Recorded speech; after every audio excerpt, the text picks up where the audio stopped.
नमस्कार, मैं हूं पवन त्यागी। दिल्ली आबकारी नीति घोटाले में डिप्टी सीएम दिल्ली के मनीष सिसोदिया पहले से जेल में बंद थे और अब संजय सिंह को भी ईडी ने गिरफ्त में लिया हुआ है। रिमांड मिली हुई है, पूछताछ चल रही है, लेकिन अब संजय सिंह की मुसीबतें बढ़ती हुई दिखाई दे रही हैं।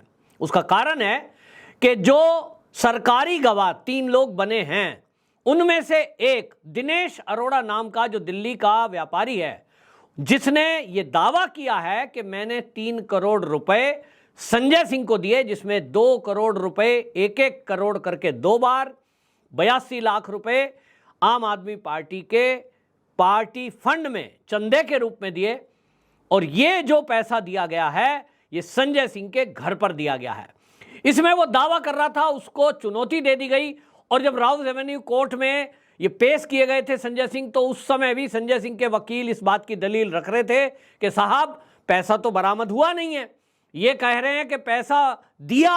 अब ये जो कह रहे हैं, जो सरकारी गवाह बना है, इस पर यकीन कैसे किया जाए, क्योंकि ये तो खुद आरोपी है। आज ये सरकारी गवाह बन गया, तो दिनेश अरोड़ा की बात पर कैसे विश्वास किया जाए। ये भी आम आदमी पार्टी के नेताओं ने प्रेस कॉन्फ्रेंस करके कहा कि ये जो दिनेश अरोड़ा को सरकारी गवाह बनाया गया है, इसको डराया धमकाया गया है और डरा धमका कर इसको ये कहा गया है कि तू इनका नाम ले।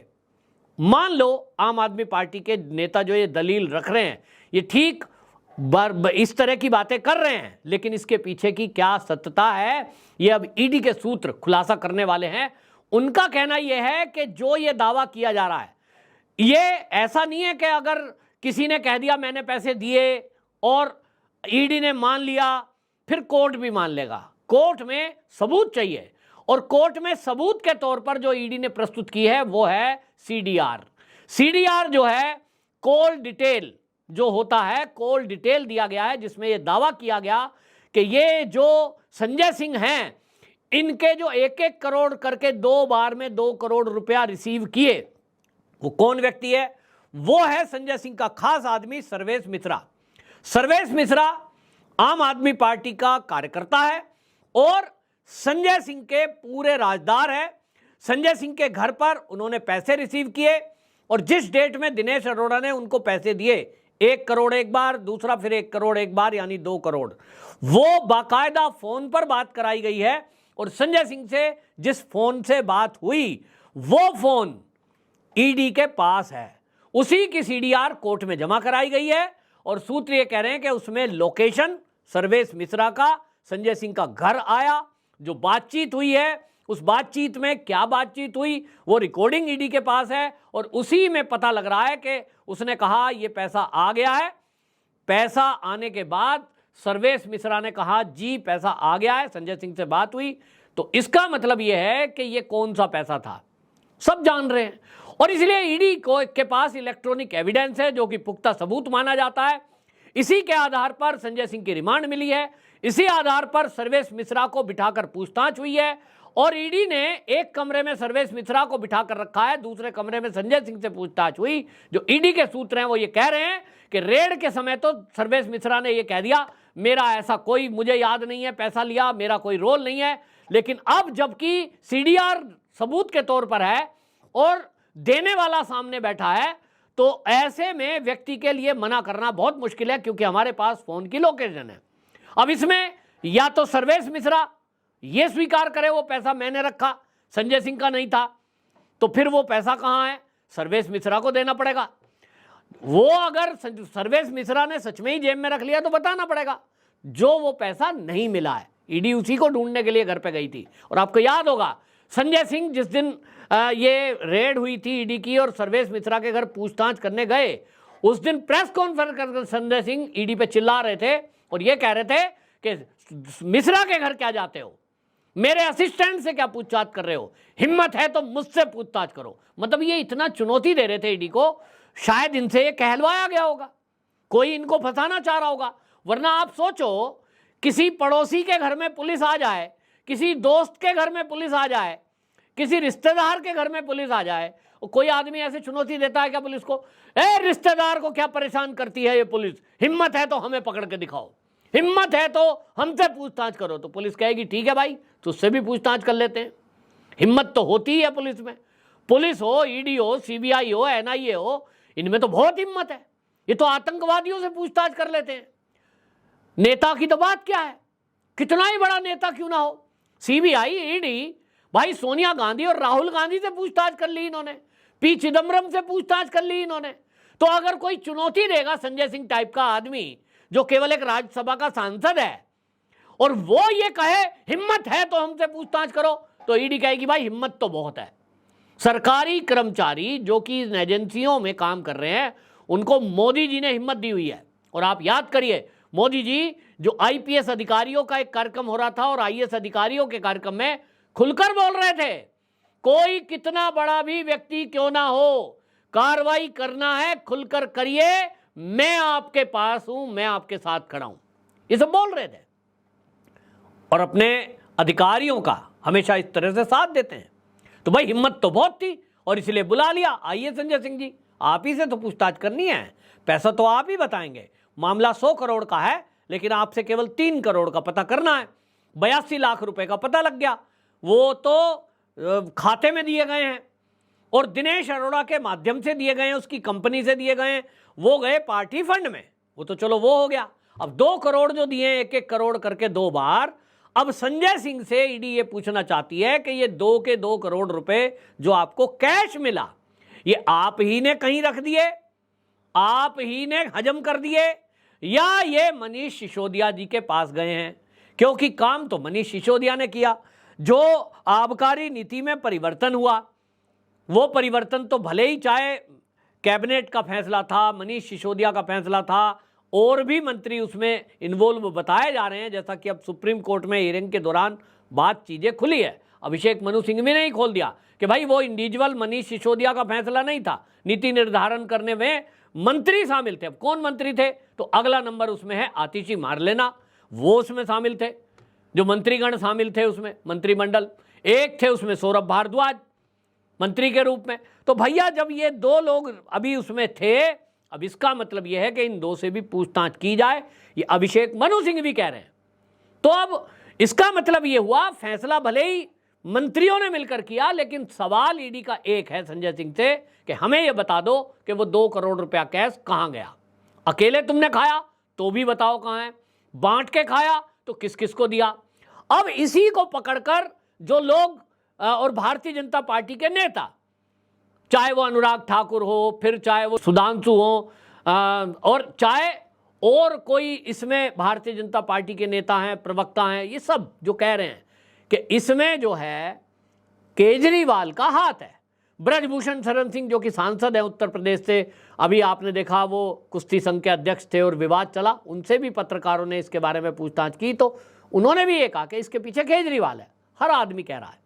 यही ईडी जानना चाहती है कि वो पैसे अकेले संजय सिंह ने रख लिए, वो जो 100 करोड़ का घोटाला हुआ है उसमें भी क्या वो सारे पैसे लोगों ने आपस में बांट दिए, केजरीवाल जी तक उसकी भनक नहीं लगी?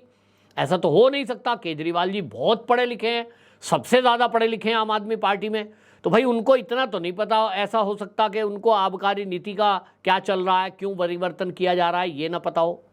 लेकिन ईडी पूछताछ कर रही है कि भाई 2 करोड़ रुपए जो संजय सिंह ने प्राप्त किए वो पैसे कहां कहां गए। और इस मामले में लेकर आपको बता दें, सर्वेश मिश्रा को सामने बिठाया गया। ईडी के सूत्र कह रहे हैं बाकी चीजें बहुत सारी पता लगी हैं, सर्वेश मिश्रा भी मुकर नहीं पाए क्योंकि उनकी सीडीआर, फोन की लोकेशन इनके पास है। और इसी में अब जो संजय सिंह के पर्सनल असिस्टेंट हैं विवेक त्यागी, उनको भी सम्मन भेजा गया है, हापुड़ के रहने वाले हैं। अगली पूछताछ उनसे भी होगी और जब उनसे पूछताछ होगी तो संजय सिंह के कई राज उनके पास हैं, मामला, कई कंप्लेंट उनके खिलाफ जो आई हुई है संजय सिंह के। कई बार आपको बता दूं चुनावों में टिकट की धांधली बांटने को लेकर भी, गाजियाबाद में अभी निगम पार्षद के जब चुनाव हो रहे थे तब भी नगर निगम के चुनाव में टिकटों में धांधली करने का आरोप लगा था। वो आरोप है लेकिन वो अलग मामला है, अभी फिलहाल शराब नीति पर जांच होगी। लेकिन कहा यह जा रहा है कि विवेक त्यागी के पास भी काफी जानकारी है और इस 2 करोड़ के लेन देन में भी विवेक त्यागी एक गवाह के तौर पर हो सकता है। अब देखना होगा कि चाहे वो सर्वेश मिश्रा हो, चाहे वो विवेक त्यागी हो, ये अपने ऊपर आरोप लेकर बैठ जाते हैं, शांति से जेल के अंदर जाते हैं, या ये राज खोलकर संजय सिंह की मुसीबतें बढ़ाते हैं। ये इनके ऊपर है, जांच एजेंसियों के ऊपर है। लेकिन इतना तो तय हो चुका कि कोर्ट में जब संजय सिंह की जमानत पर बात हो रही थी तब ये कहा जा रहा था कि फोन आपके पास है, पैसा बरामद हुआ नहीं, तो संजय सिंह की गिरफ्तारी की क्या जरूरत है। उस समय ईडी के जो वकील प्रस्तुत हुए थे उन्होंने प्रमाण रखे। उन्होंने कहा एक सीडीआर है, इसमें लोकेशन आ रही है, पैसा देने वाला दिनेश अरोड़ा सरकारी गवाह बन गया है, और वो 1 करोड़ रुपया जो एक बार दिया, दूसरी बार में फिर 1 करोड़ दिया, उसकी तारीख और समय बता रहा है। सीसीटीवी फुटेज हमने चेक कर ली है, उसमें वो व्यक्ति घर के अंदर जाता निकलता दिखाई दे रहा है। वो व्यक्ति की फोन की बातचीत और इनके आपस में मैसेज और जो शराब की नीति है उसमें जो लिंक उसने बताया कि एक शराब का व्यापारी है, उसका लाइसेंस रद्द था, उसको लाइसेंस दे दिया जाता है एक ही दिन में। तो ये सब जो सहयोग हुआ दिल्ली के व्यापारियों का, ये दिनेश अरोड़ा के द्वारा हुआ, उसकी एवज में पैसे दिए गए। तो कारण भी है, उसका काम भी है, सरकारी खजाने को उससे चपत लगी है, उसके सबूत भी हैं। और उनमें से एक बड़ा हिस्सा 82 लाख रुपए, बहुत बड़ा रकम होती है, जो पार्टी फंड में गया है। और सबसे बड़ी बात यहां जो खुलासा हुआ है वो ये कि इसमें जो ये विवेक त्यागी है इसको पार्टनर बना दिया गया, और पार्टनर बनाया दिनेश अरोड़ा की कंपनी में। और आपको बता दें कि इसमें पर्सनल असिस्टेंट को यह कह दिया दिनेश अरोड़ा जी से कि आप जो है अरालियंस हॉस्पिटलिटी की कमर्शियल प्रॉफिट में इसको हिस्सेदार बना दिया। अब लोग सवाल कर रहे हैं, एक 50,000 रुपए की सैलरी पर नौकरी करने वाला एक पर्सनल असिस्टेंट संजय सिंह का 5,000 करोड़ रुपए की एक कंपनी का हिस्सेदार बन जाता है। कोई व्यापारिक बैकग्राउंड नहीं है, केवल संजय सिंह के कहने पर। क्यों? क्योंकि ये हिस्सेदारी के जरिए जो पैसा आएगा, सोचिए कितना दिमाग इन्होंने लगाया, पढ़े लिखे लोग हैं ना, कि विवेक त्यागी को हिस्सेदारी का पैसा आएगा, कंपनी प्रॉफिट में गई, इस एवज में उनके अकाउंट में पैसा दे दिया जाएगा, और वो उस पैसे को निकाल करके वो दे देंगे संजय सिंह को, और संजय सिंह साहब बचे रहेंगे। फंसेगा कौन? विवेक त्यागी। विवेक त्यागी के खाते में ट्रांजैक्शन होगा, जवाब विवेक त्यागी को देना है कि भैया ये पैसा कहां से आया, इनकम टैक्स पूछेगा। विवेक त्यागी को भी क्या जवाब देना है, इसका भी जुगाड़ कर दिया गया। और ये बता दिया गया विवेक त्यागी को कि जब भी कभी इनकम टैक्स का नोटिस आए, तुम कह देना मैं एक कंपनी में पार्टनर हूं, और दिनेश अरोड़ा की ये कंपनी है अरालियंस हॉस्पिटलिटी, मैं इसमें पार्टनर हूं। वो पार्टनर का हिस्सा आया है, तो पार्टनर का हिस्सा आया है, फिर पूछा जाएगा दिनेश अरोड़ा से, और दिनेश अरोड़ा की बड़ी कंपनी है, बता देंगे साहब प्रॉफिट आया है। कुल मिलाकर के ऐसा मकड़ जाल बुना गया कि पकड़े ना जाएं। लेकिन आज सरकार केंद्र में मोदी सरकार है, और आज एजेंसियां जिस बेहतरीन तरीके से काम कर रही है, पूरी दुनिया में उनकी तारीफ हो रही है। और इसीलिए एक एक करके ये सारे उधेड़ बुन को, ये मकड़ जाल को सुलझाने का काम ईडी ने किया है। इसके लिए ईडी को बहुत बहुत धन्यवाद। और उन्होंने अब ये समझ लिया है मकड़ जाल में, आपने देखा न्यूज क्लिक वाले भी इसी तरह सारा मकड़ जाल कर रहे हैं, कहीं एनजीओ से पैसा लिया, कहीं किससे लिया, अमेरिका से पैसा चला, अमेरिका चीन से पहुंचा, लेकिन ईडी सब पता लगा लेती है। और इसीलिए मुश्किलें बढ़ने जाली हैं। इसमें साथ के साथ अब क्योंकि और राज भी खुलने की संभावना जताई जा रही है, क्योंकि अब संजय सिंह के जो पर्सनल असिस्टेंट हैं विवेक त्यागी, अब वो विवेक त्यागी भी ईडी की गिरफ्त में होंगे। उनको हालांकि पूछताछ के लिए बुलाया गया। ईडी कह रही है कि उनका कोई दोष नहीं है, वो केवल हमें बता दें जो चीज़ें हमें पूछनी है, अगर हमारी बातों का उत्तर दे देते हैं तो उनकी गिरफ्तारी का कोई वजह हमारे पास नहीं है। हमारा टारगेट है पैसा कहाँ गया, किसने किस मदद में लिया, और वो है संजय सिंह। तो देखना होगा कि कब राज खुलते हैं और इसका असर पार्टी पर क्या पड़ता है, क्योंकि ये भी कहा जा रहा है कि इसी से पार्टी की मान्यता भी रद्द हो सकती है, क्योंकि अवैध काम धंधे करने की एवज में पार्टी को 82 लाख रुपए का फंड आया है। गोवा के चुनाव में मोटा पैसा, करोड़ों रुपया, इसी धांधली के पैसे का, भ्रष्टाचार का खर्च किया गया है। तो भ्रष्टाचार का पैसा नियमों को ताक पे रखकर यदि कोई राजनीतिक दल चंदा लेता है या उस पैसे को खर्च करता है तो पार्टी की मान्यता भी रद्द हो सकती है, ऐसा कानून के जानकारों का मानना है। आपकी क्या राय है, कमेंट बॉक्स में जरूर बताएं। वंदे मातरम।